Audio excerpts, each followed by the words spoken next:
ಒಂದು ಹಳ್ಳಿಯಲ್ಲಿ ಸಿಮೋನ್ ಮತ್ತು ಸಮೋನ್ ಎಂಬ ಗೆಳೆಯರು ಅಕ್ಕಪಕ್ಕದ ಮನೆಗಳಲ್ಲಿ ವಾಸಿಸುತ್ತಿದ್ದರು. ಇಬ್ಬರು ಬಡವರೇ. ಸಿಮೋನ್ ಒಳ್ಳೆಯವನು, ಪರೋಪಕಾರಿಯಾಗಿದ್ದನು. ಆದರೆ ಸಮೋನದು ಸ್ವಾರ್ಥ ತುಂಬಿದ ಮನಸ್ಸು. ಒಂದು ದಿನ ಅವನು ಸಿಮೋನನ್ನು ಕರೆದು, ಭೂಮಿಯಲ್ಲಿ ಬಡವರಾಗಿ ಎಂದಿಗೂ ಹುಟ್ಟಬಾರದು. ಬಡತನದ ಕಷ್ಟಗಳು ಸಾಕೋ ಸಾಕಾಯಿತು. ನಾನು ಬಾವಿಗೆ ಹಾರಿ ಸಾಯುತ್ತೇನೆ ಎಂದು ಅಳುತ್ತಾ ಹೇಳಿದ. ಸಿಮೋನ್ ಅವನಿಗೆ ಸಮಾಧಾನ ಪಡಿಸಿದ. ಕಷ್ಟವನ್ನು ಎದುರಿಸಿ ಬದುಕಬೇಕು, ಸಾಯಬಾರದು. ಕಷ್ಟಗಳು ಶಾಪವಲ್ಲ, ಅದು ನಮ್ಮನ್ನು ಬದುಕಿನಲ್ಲಿ ಗಟ್ಟಿ ಮಾಡುತ್ತದೆ ಎಂದ. ಆದರೂ ಸಮೋನ್ ಸಮಾಧಾನಗೊಳ್ಳಲಿಲ್ಲ. ಹೇಳುವುದಕ್ಕೇನು, ನೀತಿ ಮಾತಿಗೆ ಬರಗಾಲವಿಲ್ಲ.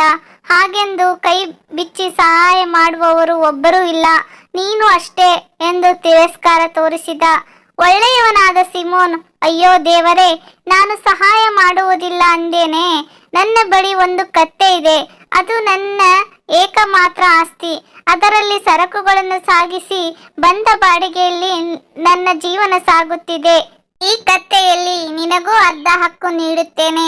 ಬಾಡಿಗೆಯಲ್ಲಿ ಸಮಪಾಲು ನಿನಗೆ ಎಂದು ಉದಾರವಾಗಿ ಹೇಳಿದ. ಬಾಯಿ ಮಾತಿನಲ್ಲಿ ಹೇಳಿದರೆ ಲಾಭವಿಲ್ಲ. ನಿನ್ನ ಆಸ್ತಿಗಳಲ್ಲಿ ನನಗೆ ಸಮಪಾಲು ಕೊಡುತ್ತೇನೆಂದು ಲಿಖಿತವಾಗಿ ಬರೆದು ಕೊಡಬೇಕು ಎಂದು ಸಮೋನ್ ಕೇಳಿದ. ಸಿಮೋನ್ ಹಾಗೆಯೇ ಬರೆದು ಕೊಟ್ಟ. ಅರ್ಧ ದಿನ ಕತ್ತೆ ತನ್ನ ಹಕ್ಕಿನದಾದ್ದರಿಂದ ಸಮೋನ್ ಅದನ್ನೇ ಏರಿಕೊಂಡು ಹೊರಟ. ಒಂದೆಡೆ ಕತ್ತೆ ನೆಲವನ್ನು ಗೊರಸಿನಿಂದ ಬಲವಾಗಿ ಕೆರೆಯತೊಡಗಿತು.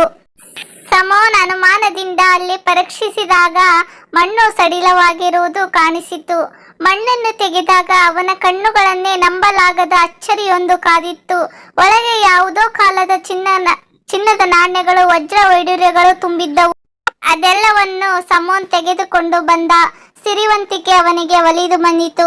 ತಾನಾಗಿ ಲಭಿಸಿದ್ದ ಸಿರಿಯನ್ನು ಸಮೋನ್ ತಾನೊಬ್ಬನೇ ಅನುಭವಿಸತೊಡಗಿದ. ಕತ್ತೆಯಿಂದಾಗಿ ಸಿಮೋನ್ಗೆ ಕೂಡ ಇಂಥ ಸಿರಿ ದಕ್ಕಬಾರದೆಂಬ ದುರ್ಬುದ್ಧಿಯಿಂದ ಸಿಮೋನನ್ನು ಕರೆದ. ನಿನ್ನ ಕತ್ತೆಯಲ್ಲಿ ನನಗೆ ಸಮಪಾಲು ಇದೆ ಎಂದು ಬರೆದು ಕೊಟ್ಟಿರುವೆಯಲ್ಲವೇ? ಕತ್ತೆಯನ್ನು ಕತ್ತರಿಸಿ ಅರ್ಧ ಭಾಗವನ್ನು ಕೊಟ್ಟು ಬಿಡು ಎಂದು ಕೇಳಿದ. ಸಿಮೋನ್ ಹೌಹಾರಿದ.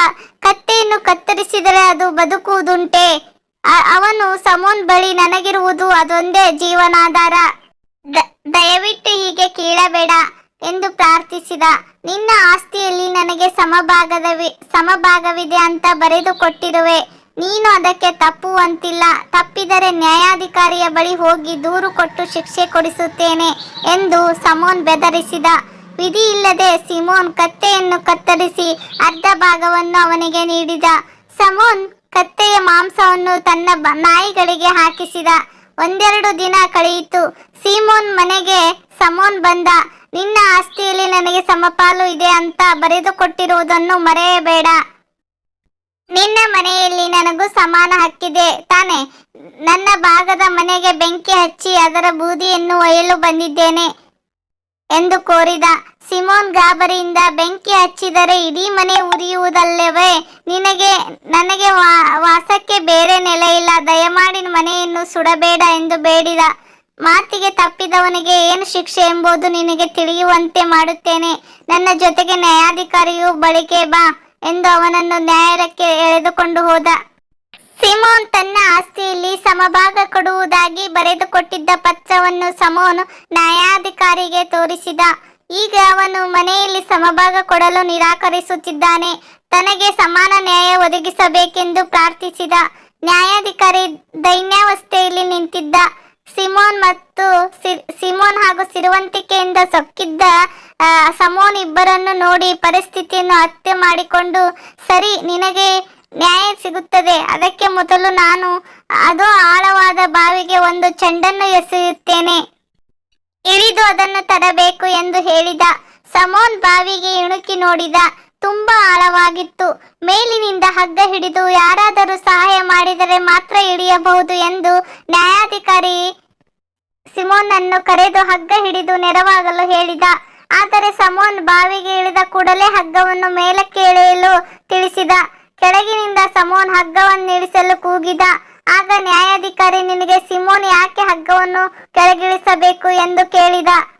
ಯಾಕೆ ಅಂದರೆ ಕೆಳಗಿಳಿಯಲು ನೆರವಾದವನೇ ಮೇಲೆ ಬರಲು ನೆರವಾಗಬೇಕಲ್ಲವೇ ಇದು ಗೆಳೆತನದ ನಿಯಮವಲ್ಲವೇ ಎಂದು ಸಮೋನ್ ಕೇಳಿದ. ನ್ಯಾಯಾಧಿಕಾರಿ ಮುಗುಳ್ನಗುತ್ತಾ, ನಿನ್ನ ಮಾತು ನಿಜ. ಅವನ ಆಸ್ತಿಯಲ್ಲಿ ಸಮಪಾಲು ಕೊಡಬೇಕೆಂದು ಪತ್ರ ಬರೆದುಕೊಂಡ ನೀನು ಕೂಡ ನಿನ್ನ ಆಸ್ತಿಯಲ್ಲಿ ಸಮಭಾಗ ಕೊಡಬೇಕಾದದ್ದು ಗೆಳೆತನದ ನ್ಯಾಯ ತಾನೆ. ಅವನ ಆಸ್ತಿಯ ಫಲವಾಗಿ ಸಿರಿವಂತನಾಗಿರುವ ನೀನು ನಿನ್ನಲ್ಲಿರುವುದು ಸಮಾನವಾಗಿ ಹಂಚಬೇಕು. ಇಲ್ಲವಾದರೆ ಅವನು ಕೆಳಗಿಳಿಸಲು ಮಾತ್ರ ಹಗ್ಗ ಹಿಡಿಯಬೇಕು, ಮತ್ತೆ ಮೇಲೆ ಬರಲು ಹಗ್ಗ ಹಿಡಿಯಬೇಕಿಲ್ಲ.